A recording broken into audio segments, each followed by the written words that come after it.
Headphone के टूटे तार से डॉक्टर की हत्या, ब्लूटूथ ईयरबड के टूटे तार से हत्या तक की कहानी। ग्रे रंग की टी शर्ट और जींस पहने ये वो दरिंदा है जिसे कोलकाता पुलिस ने काफी मशक्कत के बाद गिरफ्तार किया है। ये वही संदिग्ध है जिसने लेडी डॉक्टर के साथ वो हैवानियत की जिसे सोचकर कलेजा फटने को हो जाता है। जनाब का नाम है संजय रॉय। इनके बारे में बताएं इससे पहले ये जान लीजिए, कोलकाता के आरजीकर मेडिकल कॉलेज में ट्रेनी डॉक्टर गुरुवार यानी 8 अगस्त को अस्पताल में नाइट शिफ्ट की ड्यूटी कर रही थी। रात 12 बजे के बाद उन्होंने अपने दोस्तों के साथ डिनर किया। इसके बाद से ही ट्रेनी डॉक्टर का कोई पता नहीं था। अगली सुबह शुक्रवार यानी 9 अगस्त को वहां हड़कंप मच गया। दरअसल लोग ट्रेनी डॉक्टर को ढूंढते हुए चौथी मंजिल के सेमिनार हॉल पहुंचे थे, जहां का मंजर देख सभी के होश उड़े के उड़े रह गए। इसके बाद वहां अफरा तफरी मच गई और फौरन पुलिस को सूचना दी गई। बता दें कि नग्न अवस्था में लेडी डॉक्टर वहां पड़ी हुई थी।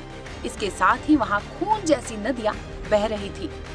लेडी डॉक्टर की बॉडी देख लोगों को समझ आ गया था उनके साथ बर्बरता की गई थी, क्योंकि पेट, बाएं पैर, गर्दन, दाहिने हाथ और छोटी उंगली, होठों में काफी गंभीर चोटें लगी थी।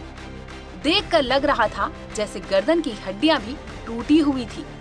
सभी को ये लगा जैसे रेप के बाद डॉक्टर की हत्या की गई थी। जब पुलिस पहुंची तो डॉक्टर की बॉडी को पोस्टमार्टम के लिए भेजा गया और फौरन वहां फॉरेंसिक की टीम को बुला लिया गया। ये वारदात कोलकाता शहर के लाल बाजार की है, जो एक भीड़ भाड़ वाला इलाका माना जाता है। पुलिस की माने तो जिस सेमिनार हॉल में ये वारदात हुई थी वहाँ कोई भी सीसीटीवी फुटेज नहीं था, इसलिए पुलिस ने आसपास से जानकारी जुटाना शुरू कर दिया। पहले तो पुलिस ने ये जानने की कोशिश की कि जब डॉक्टर इस कमरे में आई थी तो उस वक्त वहाँ पर कौन मौजूद था। इस कड़ी में कई लोगों से पूछताछ की गई, लेकिन कोई भी सही जवाब नहीं दे पाया। इसी बीच पुलिस के हाथ टूटे हुए ब्लूटूथ हेडफोन का तार लग गया। पुलिस तेजी से सीसीटीवी खंगालने लगी कि ये ब्लूटूथ हेडफोन किसका है, जिसमें पुलिस की नजर एक संदिग्ध व्यक्ति पर पड़ गई। पुलिस ने सीसीटीवी में गौर से देखा कि जब संजय आरजीकर मेडिकल कॉलेज में दाखिल हुआ तो ब्लूटूथ हेडफोन उसके गले में था, लेकिन जब संजय अस्पताल से बाहर निकला तो हेडफोन उसकी गर्दन पर नहीं था।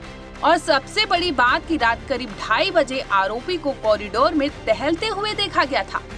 दूसरी ओर ब्लूटूथ हेडफोन का एक टूटा हुआ तार चौथी मंजिल के सेमिनार कक्ष में गिरा हुआ पाया गया, जहां लेडी डॉक्टर की लाश बरामद हुई थी। जांच करने पर पता चला कि ये सिविक वॉलेंटियर संजय रॉय का था।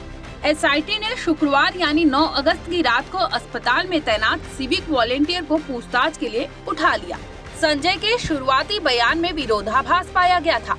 पूछताछ के दौरान आरोपी ने पहले कहा कि वो उन मरीजों के बारे में पूछताछ करने गया था जिन्हें उसने भर्ती कराया था, लेकिन जब पुलिस ने मरीजों से पूछताछ की तो मामला कुछ और ही निकला। इसके बाद पुलिस ने सीसीटीवी फुटेज की पड़ताल की। पुलिस की माने तो संजय को रात 2:30 बजे से 3 बजे के बीच दूसरी और तीसरी मंजिल के कॉरिडोर के सीसीटीवी में देखा गया था। इसके साथ ही चेस्ट सेक्शन के पास लगे सीसीटीवी में भी वो कैप्चर हुआ था। वहाँ किसी और के घूमने की कोई तस्वीर भी नहीं थी। सीसीटीवी तस्वीरें नर्सों और अन्य अस्पताल कर्मचारियों को दिखाई गई। नर्सों और अन्य स्टाफ ने ये बताया कि ये व्यक्ति मरीजों को भर्ती करने के लिए अस्पताल आया जाया करता था। शनिवार सुबह महिला डॉक्टर के साथ बलात्कार और हत्या के आरोप में संजय को गिरफ्तार कर लिया गया। पीएम रिपोर्ट से पता चला है कि लेडी डॉक्टर के साथ रेप हुआ है। रेप के बाद उसके साथ बर्बरता भी हुआ, जिससे उसकी मौत हो गई। आश्चर्य की बात ये है कि जिस अस्पताल में वो ड्यूटी कर रही थी उसी अस्पताल में उसकी जान ले ली गई। ऑटोप्सी रिपोर्ट्स के मुताबिक ट्रेनी डॉक्टर की दोनों आंखों और मुंह से खून बह रहा था। चेहरे पर काफी चोटें थी और नाखून के स्क्रैच तो साफ दिखाई दे रहे थे। यहाँ तक कि ट्रेनी डॉक्टर के प्राइवेट पार्ट से भी खून बह रहा था। बॉडी का कोई ऐसा हिस्सा नहीं बचा था जहाँ से ब्लड ना आ रहा हो या चोट ना लगी हो। लड़की के पेट, बाएं पैर, गर्दन, दाहिनी हाथ, छोटी उंगली, होठों पे भी काफी गंभीर चोटें आई थी। यहाँ तक कि गर्दन की हड्डी भी टूटी हुई थी। फिलहाल आरोपी संजय को अरेस्ट के बाद कोर्ट में पेश किया गया था, जहां उसे 23 अगस्त तक 14 दिन की पुलिस कस्टडी में भेज दिया गया है। ब्यूरो रिपोर्ट, क्राइम तक।